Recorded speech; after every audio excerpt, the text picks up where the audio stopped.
pollution. Sa pagkakaalam natin, ito ay nakakasira sa mundo. At sa kabuuan ng lupa, ito ay nahati sa dalawang bahagi, ang open directly at indirectly, na resulta ng mga aktibidad ng mga tao.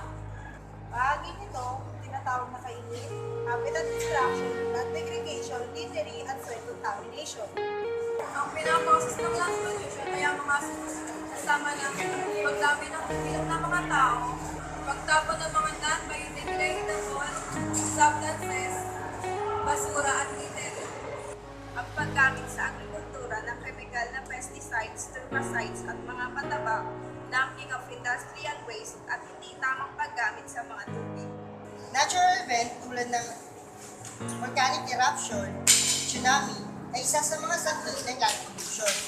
Ang malaking bahagi ng sulfuric acid ay nagbibigay epekto sa atmosphere. Sa tuwing may volcanic eruption, ay nagbibigay ito ng acid rain.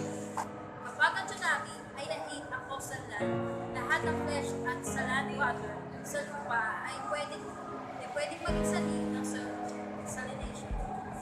May mga natural events na katulad ng soil erosion na paulit-ulit na nangyayari sa ating kabundukan. Pero kapag ang scale of land pollution ang pinag-uusapan, tao ang dahilan kung bakit at ano ang kalikasan natin ngayon. What are the effects of our land pollution? Isa sa pinakamalaking problema sa ating land pollution ay ang paggawa ng infrastruktura sa ating kalikasan. lahat ng bahagi ng land pollution ay pumapatay sa lahat ng habitat ng land animals, pati na rin ang mga aquatic life. The more na sinisira natin ang ganitong habitat, the more na ang ecosystem ay nawawala sa balance. At kapag ang ecosystem ay hindi balance, mas marami pang hayop ang mamamatay. Overpopulation sa other population.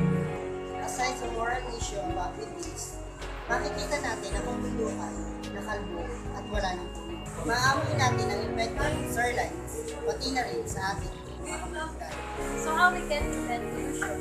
Ang land pollution ay isa sa problema na nakakasama sa lahat ng mankind, pati na rin sa kalikasan at sa kabuuang bahagi ng mundo. Disiplina ang dapat magkaroon sa bawat isa. Ang mga authority ay dapat mag-implement para i-spread ng awareness. Pagkukul sa cause and effect sa ating land pollution, pati rin ang industries ay dapat magkaroon ng strictly follow sa proper waste product disposal.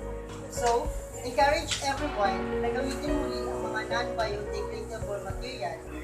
Iwasan gumamit ng mga nakakalasong chemical, fertilizer, iba pa. Tanggalin ang mga dumping waste sa ating mga kalupaan.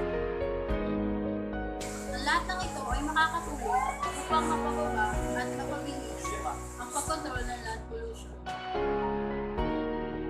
Stop! Let's reduce, reuse, recycle!